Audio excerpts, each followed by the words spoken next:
Welcome to my presentation on the properties of nuclei in ultrarelativistic particle collisions. Before I begin, I would like to let you know that a more detailed summary of my project than the one I'm about to give can be found as a PDF underneath this video, along with the poster I will be presenting. Now, let me go over what the structure of my presentation will be. I will start with a brief introduction of the topic I will be speaking about. I will then go over the background, the method, and the results of my project. Finally, I will briefly state a medical application of my project. The Large Hadron Collider is a particle accelerator that speeds up charged nuclei of atoms, such as protons or lead nuclei, close to the speed of light and then makes them collide. When they do, a state of matter called quark-gluon plasma, or QGP, is formed. My project is interested in the relationship between the shape of the particle collision zone and the properties of the QGP. The particle collision zone will have an oval or almond-like shape, to which you can associate a number known as the spatial anisotropy. The QGP that is formed will have an asymmetry in the momentum or pressure gradients along the x and y axes, and this is called momentum anisotropy. Using the simulation program called the Trento model, I ran simulations of millions of lead-lead collisions and collected data about the spatial anisotropies of the particle collision zones from the model. I then compared the spatial anisotropies to the momentum anisotropies for the same type of collisions from real-life atlas data publicly available online. In order to simulate the collisions, the Trento model takes as an input the minimum nucleon-nucleon distance, which is an important property of nuclei known as the D parameter.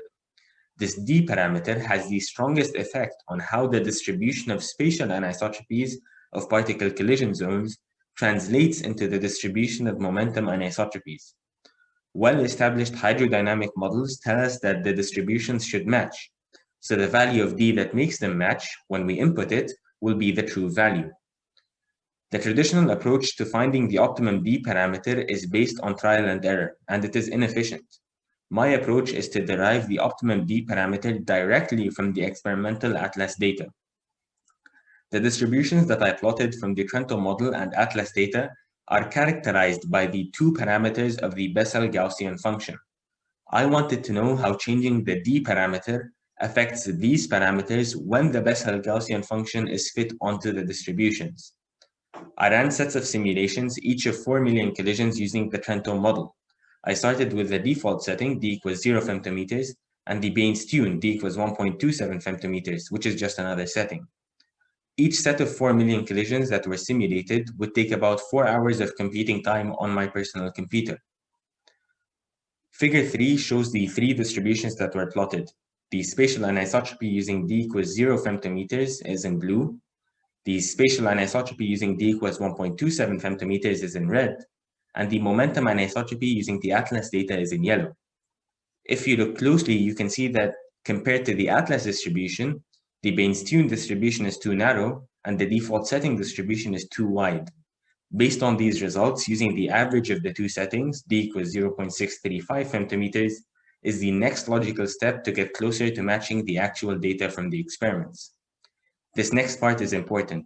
The Bessel-Gaussian function can be used to quantify the relationship between the D parameter and the width of the corresponding distribution by plotting a graph of D against the corresponding sigma coefficient for the distribution, which tells us about its width. The sigma coefficient comes from fitting the Bessel-Gaussian function onto the distribution. We can find the sigma coefficient of the distribution for the experimental atlas data, and then use the graph of D against sigma 2, and this is the key idea, work backwards and find the optimum D parameter.